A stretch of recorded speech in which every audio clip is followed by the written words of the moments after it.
मुझे उन पाखंडियों पर भी हंसी आती है जो अपने गुफे में बैठ करके प्लानिंग करते रहते हैं और ये कहते हैं इस्लाम का विनाश करना है, इस्लाम को धरती से निकाल देना है। मैं उनको बार बार यही कहता हूं, तुम अपने जिस्म की खुजली नहीं मिटा सकते, दीन को मिटाने की बात करते हो, इस्लाम को खत्म करने की बात करते हो। ये दीन इस्लाम किसी मोहल्ले का, किसी गली का या किसी बस्ती का दीन नहीं, ये पूरी कायनात का है। तुम चाहो तो कबूल कर लो, वरना एक दिन तो आएगा मेरा खुदा, मेरा रब फरमाता है युरीदून लियुत्फिउ नूरल्लाहि बिअफ़वाहिहिम वल्लाहु मुतिम्मु नूरिही वलौ करिहल काफिरून। लोग अपने मुंह के फूंकों से अल्लाह के चिराग को बुझाना चाहते हैं और अल्लाह अपना चिराग मुकम्मल करके रहेगा। वो दिन आएगा, वो दिन आएगा, तुम चाहो या ना चाहो। मैं ये बार बार कहता हूँ, कुछ देर की खामोशी है, फिर शोर आएगा। आज तुम्हारा वक्त है, कल हमारा दौर है। इकबाल ने कहा है, कुफ्र दम तोड़ देगा टूटी हुई शमशीर के साथ, कुफ्र दम तोड़ देगा टूटी हुई शमशीर के साथ, गर तुम निकल आ जाओ एक बार नारे तकबीर के साथ। तुम्हारा शोर, तुम्हारी आवाज इस काम के लिए ही रखी गई है। मेरे अजीजों, पूरी दुनिया जिस नारे से आज खौफजदा है और जिनके आवाजों में अल्लाह ने असर अता किया है, वो कोई और नारा नहीं है, वो मेरे मुस्तफा करीम का नाम है पाक, लब्बैक या रसूल अल्लाह।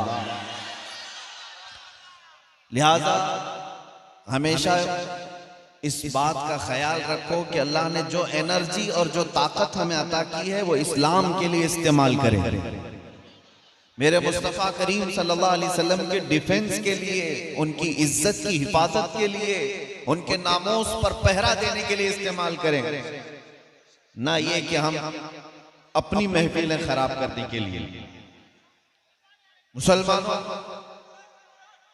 दुनिया अगरचे ये कहती हो कि सब कुछ तुम्हारा खो चुका है, सब कुछ जा चुका है, फिर भी मैं कहता हूं बहुत कुछ अभी हमारे पास है।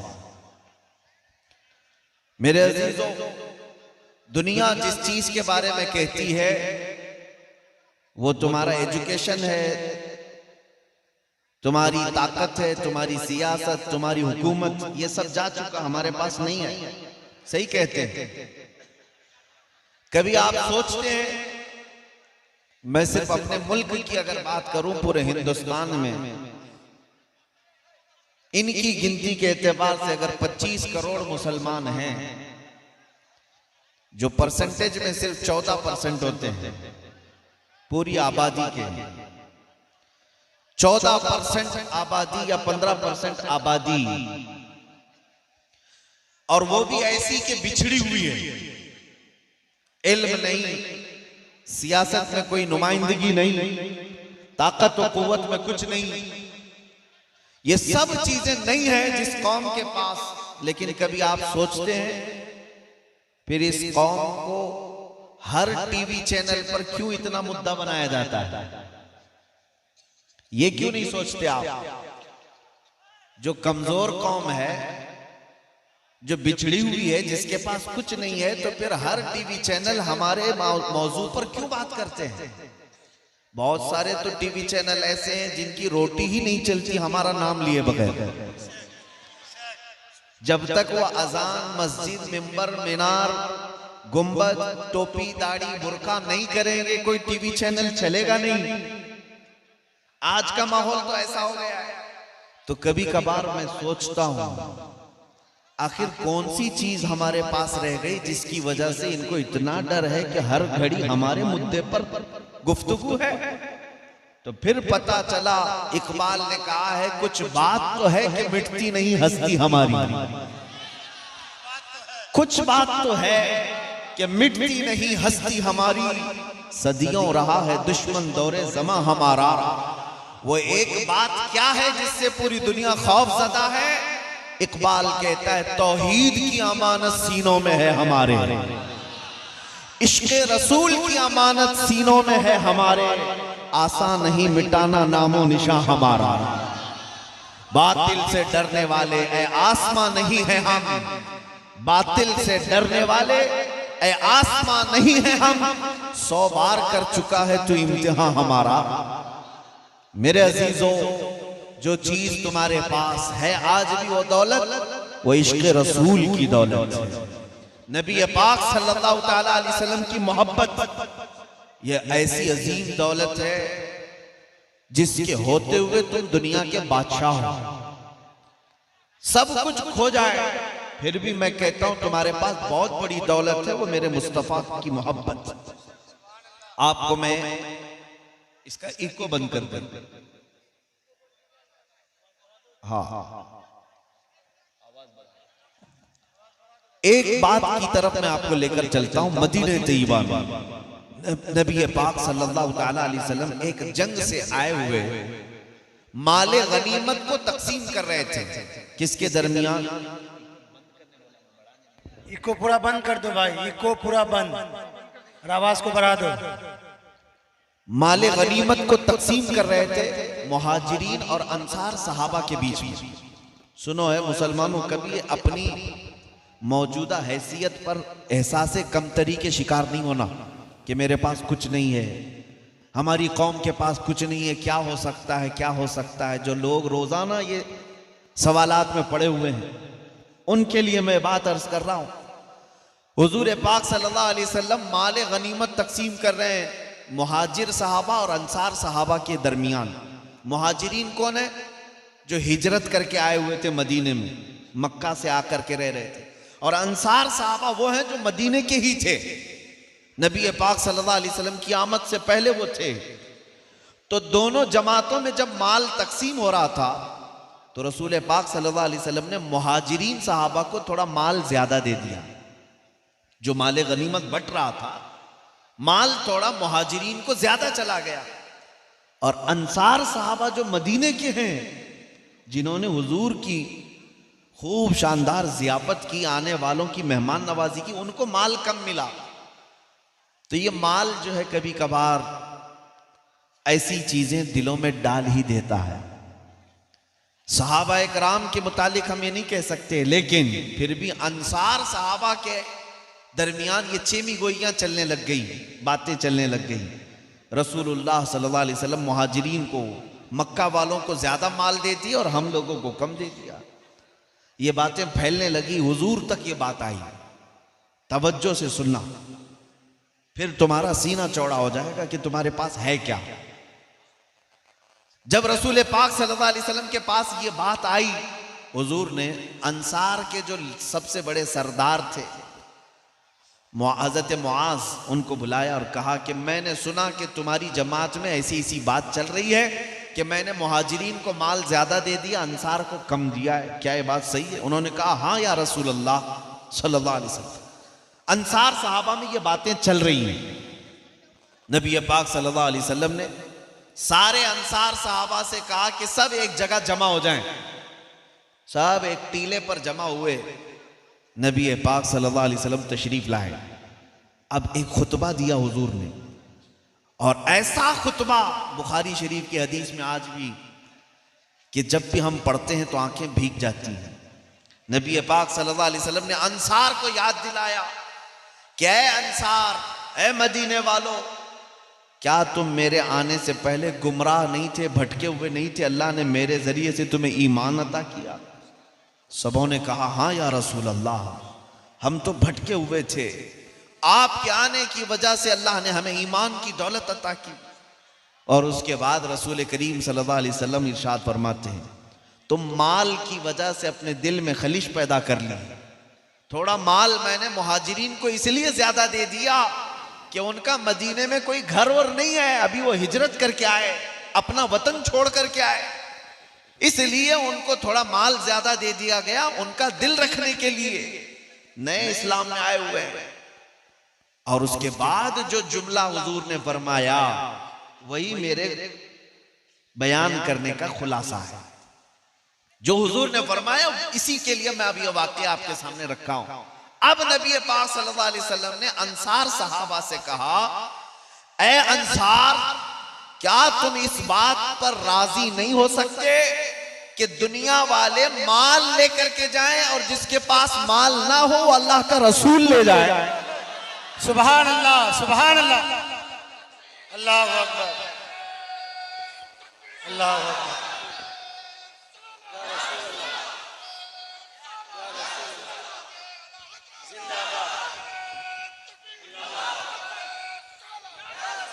इसीलिए इमाम अहले सुन्नत आला हज़रत फाजिल बरेलवी रहमतुल्लाह ताला अलैह ने सलाम में भी जब अपने आका को याद किया तो कैसे, हम गरीबों के आका पे बेहद दुरूद।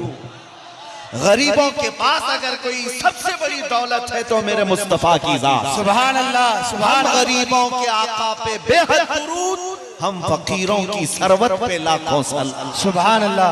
हमारे पास पूछते हो क्या है, आओ हमारे पास गुंबदे खजरा की वो दौलत है जिसकी छांव में पलने वाले ऐसे ऐसे औलिया कामिलीन हैं कि चटाई पर बैठकर लौहे महफूज का मुताला किया करते हैं। अल्हम्दुलिल्लाह, सुभान अल्लाह। हाँ, वो दौलत हम रखते हैं मुस्तफा करीम सल्लल्लाहु अलैहि वसल्लम की निस्बत।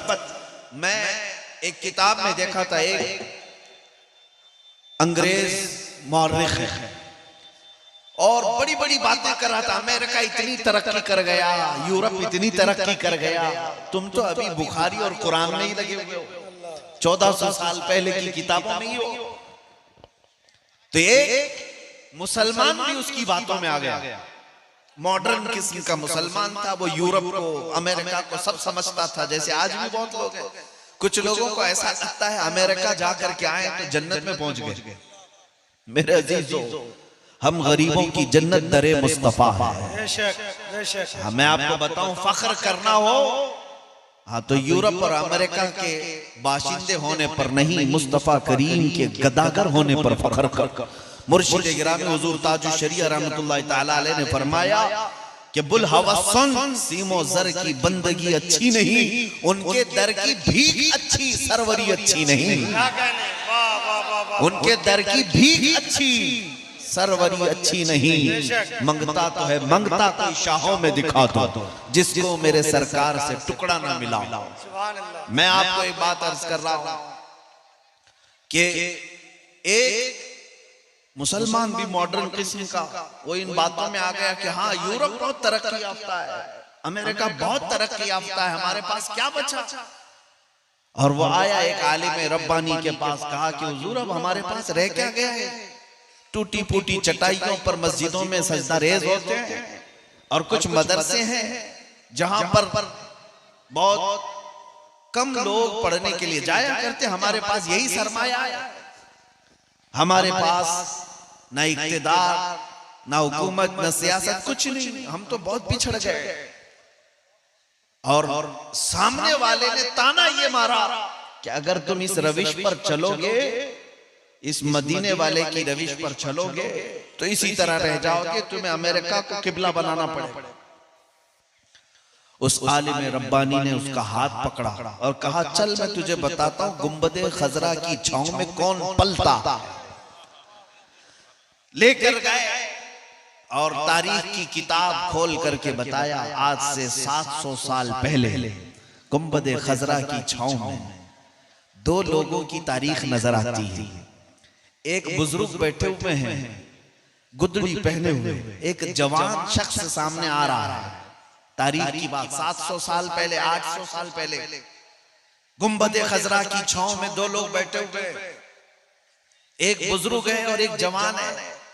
तारीख से हमने पूछा ये कौन है, तो तारीख ने बताया ये बुजुर्ग का नाम ख्वाजा उस्मान हारूनी है और ये जो जवान आ रहा है ये मोइनुद्दीन अजमेरी है। अब हुआ क्या, ये जवान बढ़ता हुआ आया बुजुर्ग के पास, कहा मुझे आप बैत कर लें, मुझे आप अपने सिलसिले में दाखिल कर लें। बुजुर्ग ख्वाजा उस्मान हारूनी ने कहा, जमीन की तरफ देखो क्या दिखता है। कहा जमीन दिखती है और कुछ नहीं। कहा आसमान की तरफ देखो फिर क्या दिखता है। कहा आसमान दिखता है और कुछ भी नहीं। अब सुनो, गुंबदे खजरा की छांव में बैठने वाला गुदड़ी पहन करके वो बुजुर्ग पीर ख्वाजा उस्मान हारूनी अपनी दो उंगलियां उस मोइनुद्दीन अजमेरी गरीब नवाज की आंखों पर रख दिया, पेशानी पर रख दिया और कहा, बेटा मोइनुद्दीन, अब इन दो उंगलियों के कमान के दरमियान से आसमान की तरफ देखो और फिर बताओ क्या दिख रहा है। अब ख्वाजा गरीब नवाज मोइनुद्दीन हसन चिश्ती अपने पीरो मुर्शिद की दो उंगलियों के बीच से आसमान को देखते हैं, फिर कहते हैं, ऐ मुर्शिद गिरामी, मुझे पहला आसमान भी दिख रहा है, दूसरा और तीसरा भी दिख रहा है, चौथा और पांचवा भी दिख रहा है, छठा और सातवां भी दिख रहा है। इतना ही नहीं, गरीब नवाज कहते हैं, मुझे अर्शे खुदा तक नजर आ रहा है। सुभान अल्लाह। कहा, जमीन की तरफ देखो और बताओ क्या दिख रहा है। देखा जमीन की तरफ, कहा, मुझे सातों तबक जमीन के नहीं बल्कि तहतुस सरा तक नजर आ रहा है। ये वाकया मैं क्यों अर्ज कर रहा हूँ, उस आलिम रब्बानी ने उस मॉडर्न मुसलमान का हाथ पकड़ा और कहा, जा तेरे यूरोप से, तेरे अमेरिका से बहुत तरक्की की बात करता है, एक ऐसा इंसान मांग करके ला जिसकी दो उंगलियों के बीच से ऊपर देखे तो अर्शे खुदा नजर आए और नीचे देखे तो तख्तुस सरा नजर आए। वाह वाह वाह वाह वाह, क्या क्या, सुभान अल्लाह, सुभान अल्लाह, अल्लाह अकबर। कहां से लाता, कहां से लाता?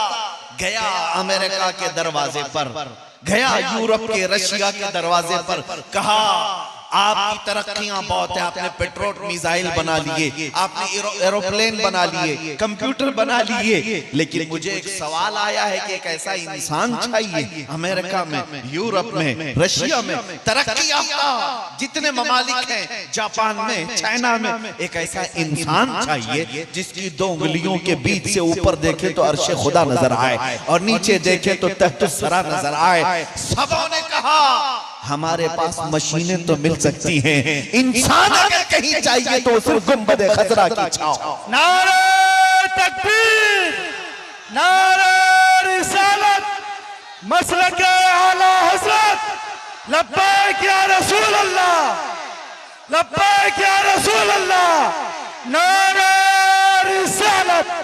सुभान अल्लाह, सुभान अल्लाह। मेरे अजीजों, रफीकाने गिरामी, मैं तो बात अर्ज कर रहा हूं, दुनिया आजिज आ जाएगी, मुस्तफा करीम सल्लल्लाहु अलैहि वसल्लम के गुलामों का जवाब नहीं ला सकेगी। लाओ, आज जिनको फख्र है बहुत सारी तरक्कियात पर, मैं सबको चैलेंज के साथ कहता हूं, जाए पूरा अमेरिका, पूरा यूरोप, पूरा रशिया, पूरा जापान, पूरा चाइना मिलकर के एक इंसान बना करके दिखा दे जो अगर कब्र पर ठोकर मारे तो मुर्दा जिंदा खड़ा हो जाए।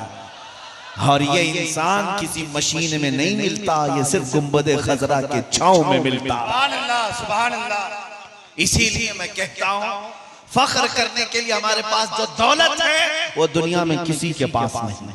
आज मुझे इस बात का अंदाजा है कि हम बड़ी दूर हैं मदीने तैयबा से और मोहब्बत करते हैं मेरे आका के दरबार से।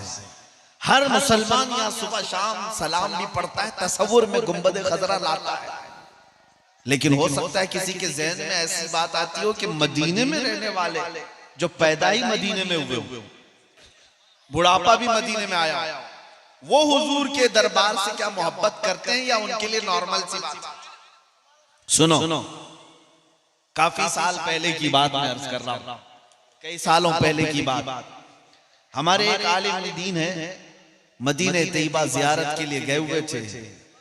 शाम का वक्त था, जियारत के बाद देखा एक छोटा सा बच्चा, मुश्किल से 5 से 6 साल का होगा या उसी के लगभग आसपास का, वो आया, कुछ मांगने लगा। इस आलिम दीन ने कहा कि क्या तू गरीब है, मिस्कीन है, फकीर है? कहा हाँ, मैं गरीब हूं, मिस्कीन हूं, मेरा गुजर बसर ऐसे ही चलता है। छोटा सा बच्चा।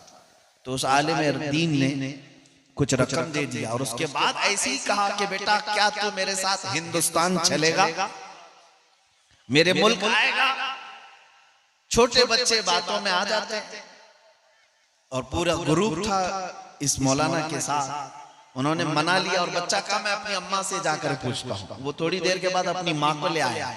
तो बात मजाक से चली थी, हकीकत में आ गई, हकीकत में आ गई। उस माँ से भी कहा गया कि तुम अपने बच्चे को हमारे हवाले कर दो, जो प्रोसेस है वो किया जाएगा, हम एडॉप्ट करेंगे, इसको पढ़ाएंगे लिखाएंगे, ये बच्चा हमारे पास रहेगा। माँ भी राजी हो गई कुछ देर के लिए। अब सुनो जो बात मैं अर्ज कर रहा हूं, उस बच्चे ने झिझोड़ करके रख दिया। वो बच्चा बड़ा खुश था कि जाना है मुझे, इंडिया जा रहा हूं, हिंदुस्तान जा रहा हूं। माँ से कहा कि मैं इनके साथ जाऊंगा, ये अच्छे लोग हैं, अच्छे लोग। और ये दूसरा दिन आ गया था। दूसरे दिन शाम में असर के बाद वहीं बैठे थे सहन में, मदीने तैयबा में। वो तैयारी तो करने लग गया था, जाना है जाना है। आज आया, मौलाना से कहता है कि मैं आपके साथ इंडिया तो आऊंगा, लेकिन एक बात मैं आपसे पूछता हूं। 6 साल का बच्चा पूछता है कि आपके इंडिया में जाऊंगा मैं, पैदा तो वहीं हुआ है, वहीं का पैदा हुआ। कहता है मैं आऊंगा आपके भारत में, इंडिया में, लेकिन मुझे ये बताओ क्या आपके इंडिया में भी ऐसा हरा गुंबद है? ये गुंबदे खजरा वहां पर भी है? उस आलिम दीन ने कहा बेटा ये पूरी दुनिया का मरकज है, इसके अलावा कहीं नहीं।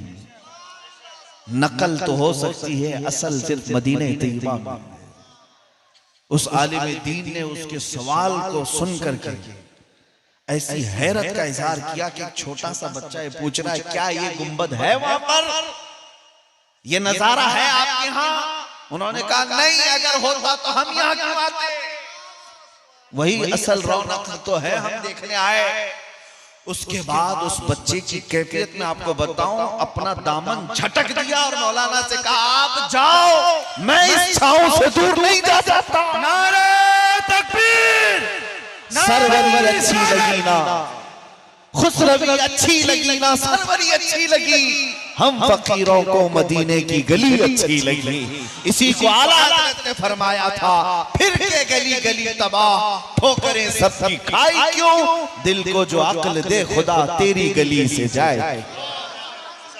मेरे अजीजों, ऐ सुन्नी मुसलमानों, तुम्हारे पास फख्र करने के लिए सबसे बड़ी दौलत मेरे मुस्तफा की जात। मुझे उन पाखंडियों पर भी हंसी आती है जो अपने गुफे में बैठ करके प्लानिंग करते रहते हैं और ये कहते हैं इस्लाम का विनाश करना है, इस्लाम को धरती से निकाल देना है।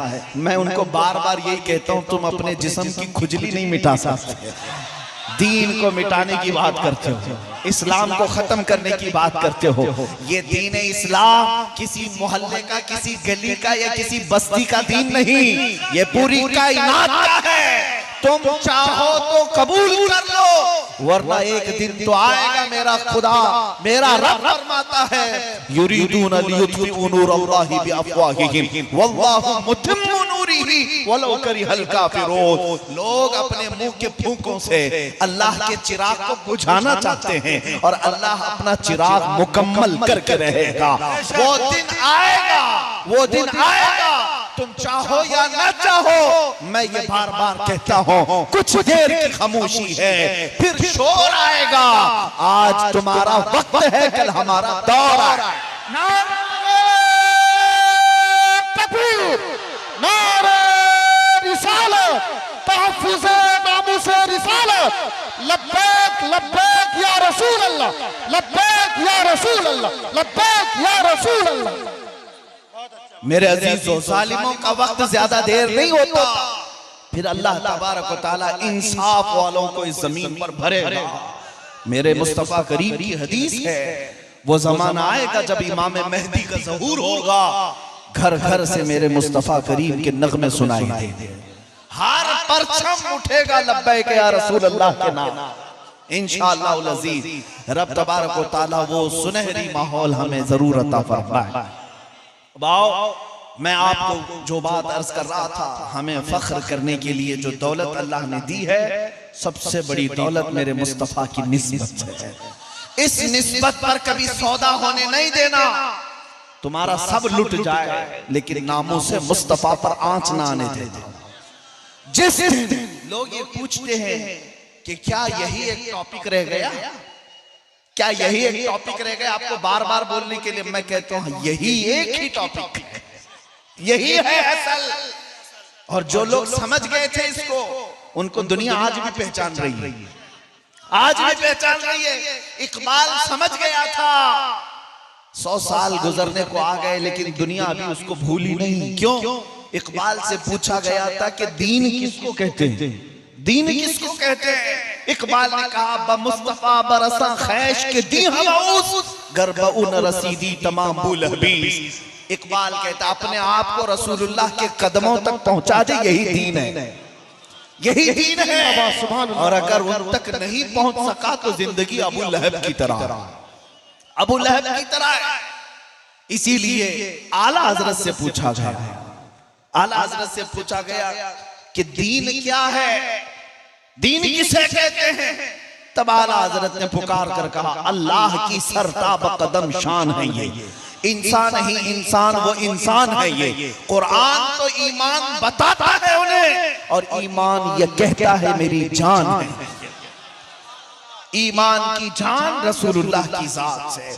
जो लोग समझ गए कि असल टॉपिक यही है, असल टॉपिक यही है। हाँ, मुद्दे बहुत है हमारे पास बात करने के लिए, बहुत है।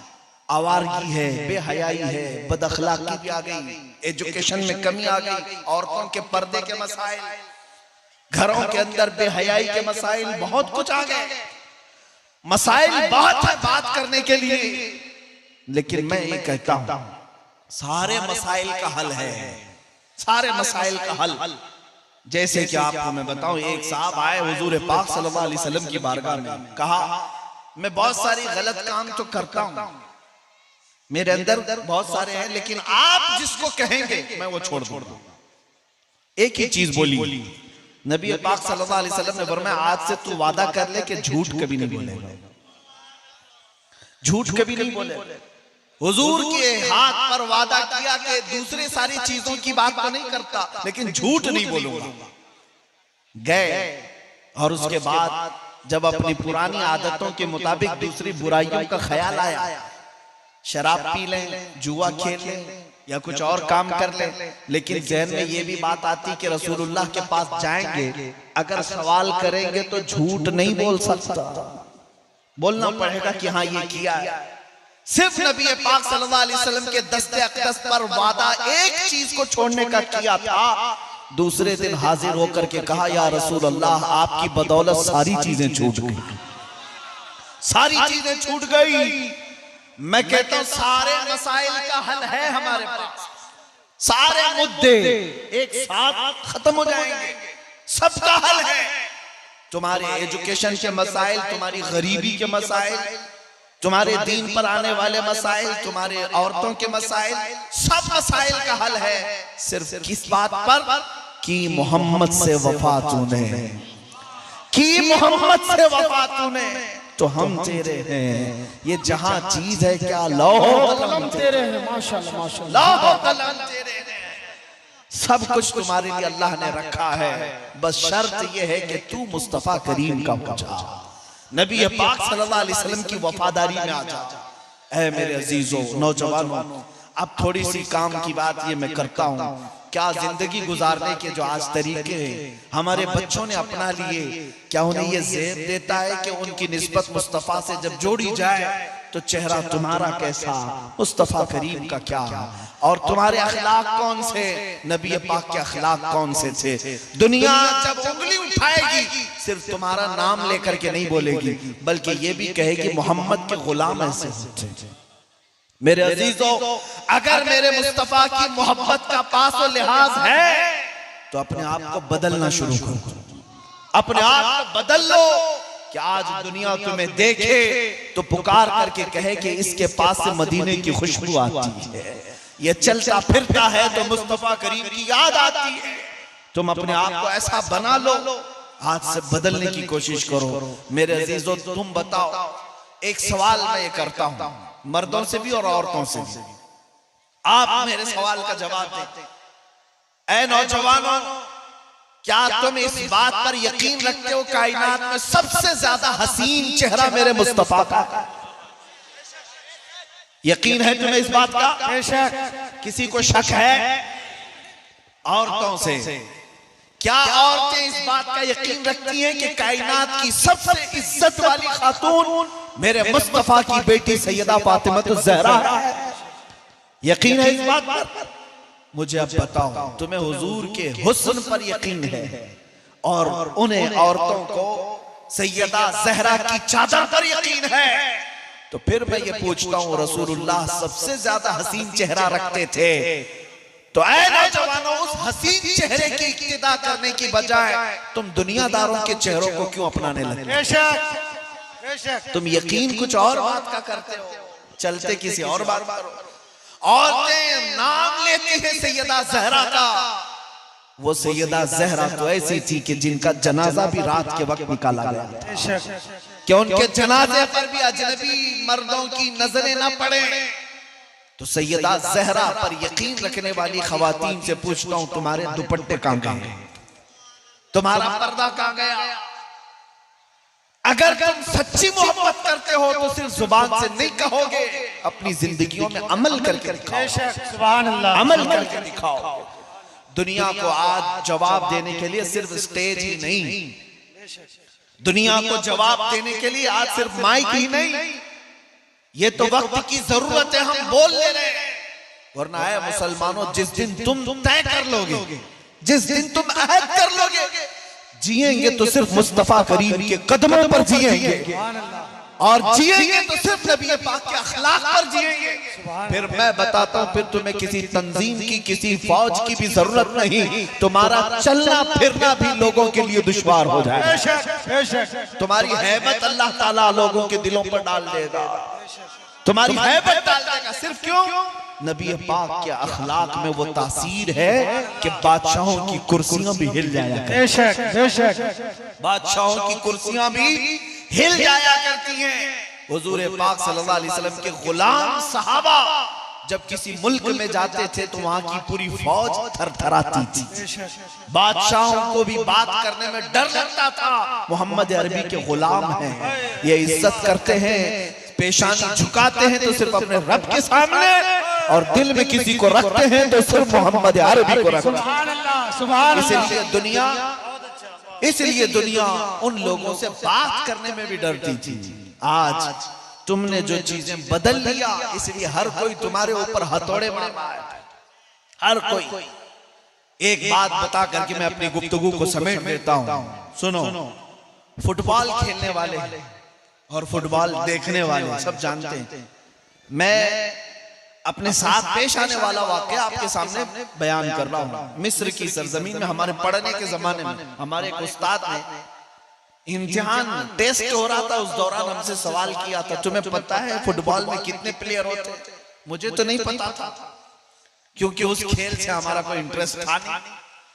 उन्होंने कहा 11-11 प्लेयर होते, 2 टीमें होती हैं। कहा अच्छा, देखा तो मैंने भी ये फुटबॉल बहुत सारे। हमारे उस्ताद ने पूछा तुम देखे हो, क्या करते क्या है? कहा कि हाँ, इधर से बॉल को, फुटबॉल को वो भगाते जाते हैं, उधर से वो भगाते जाते हैं, हर कोई लात मार रहा होता है। सोचने वालों की सोच तो देखो। उस आलिम दीन हमारे उस्ताद ने कहा फुटबॉल को सारे लोग क्यों किक मार रहे हैं, क्यों उछाल रहे हैं? कहा मैंने कहा वो तो खेल है, यही तो करेंगे उसमें। कहा वो बॉल जो है फुटबॉल हवा से भरा हुआ है, अगर अंदर पत्थर होता मजबूत तो इनकी मजाल होती कि कोई पांव मारता। अंदर से खाली है, खाली हवा भरी हुई है, इसलिए हर कोई मारे जा रहा है।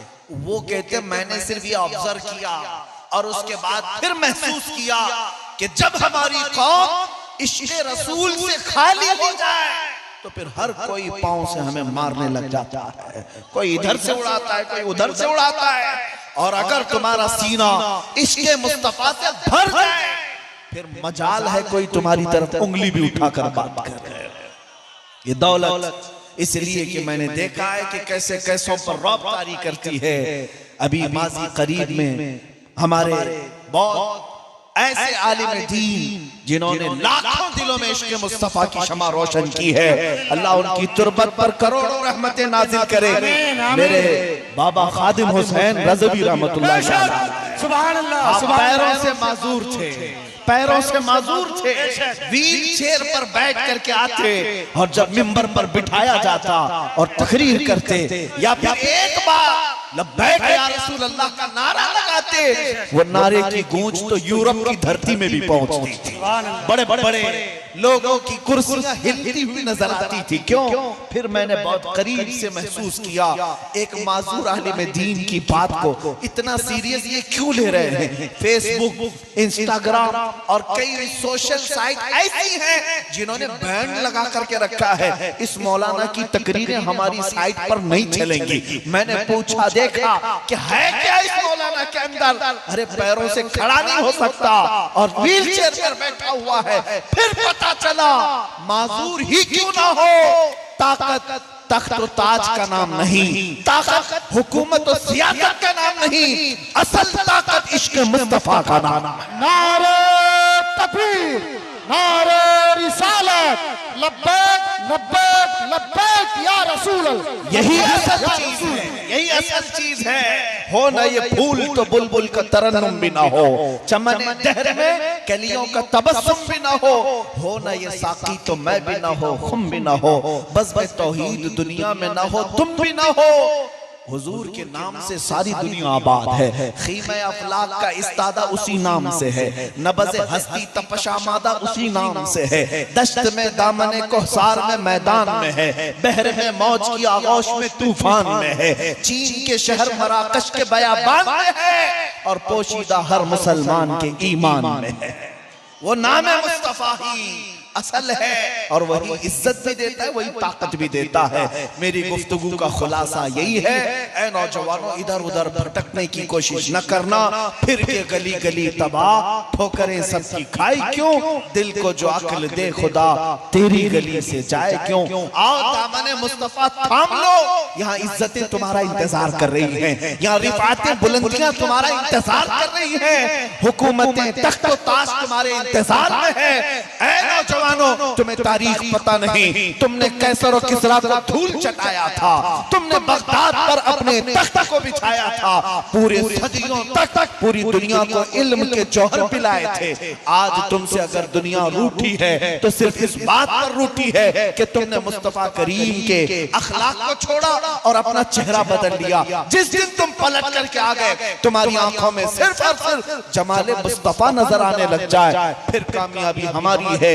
आओ उठो, अहद करते हैं। और इस बात के साथ मैं गुफ्तगू को खत्म करता हूँ, कुव्वत इश्क से हर पस्त को बाला कर दो, कुव्वत इश्क से हर पस्त को बाला कर दो, दहर में नामे मोहम्मद से उजाला कर दो। वाखिर दावाना अल्हम्दुलिल्लाह रब्बिल आलमीन।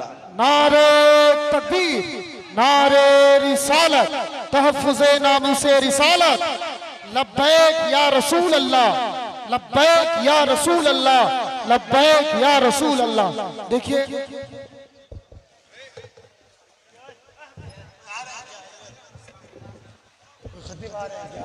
जी जी, अल्लाह के वास्ते एक जरूरी ऐलान, हजरत की तबीयत ठीक नहीं है। अल्लाह का शुक्र है कि हजरत की जियारत आप और हम कर रहे हैं। ये अल्लाह का बड़ा एहसान है कि हजरत का दीदार कर रहे हैं आप, ये बड़ा एहसान है। गुजारिश है कि आप लोग तकलीफ ना दे, तकलीफ ना दे, बड़ी मेहरबानी होगी, बड़ी मेहरबानी होगी, गुजारिश है, मेहरबानी। क्या नाम है? आप बिला ताकिर आपके सामने जनाब मद्दार रसूल के तैयबा के फूल जनाब इजाज हुसैन साहब से गुजारिश है कि आप नाते मुस्तफा सल्लल्लाहु अलैहि वसल्लम। मौलाना अबू बकर साहब यहाँ आ जाइए, मौलाना अबू बकर साहब दक्षिण दिनाजपुर, आप जहाँ कहीं भी हो यहाँ आ जाए। जिंदगी ये नहीं है किसी के लिए, जिंदगी ये नहीं है किसी के लिए, जिंदगी नबी की, नबी के लिए।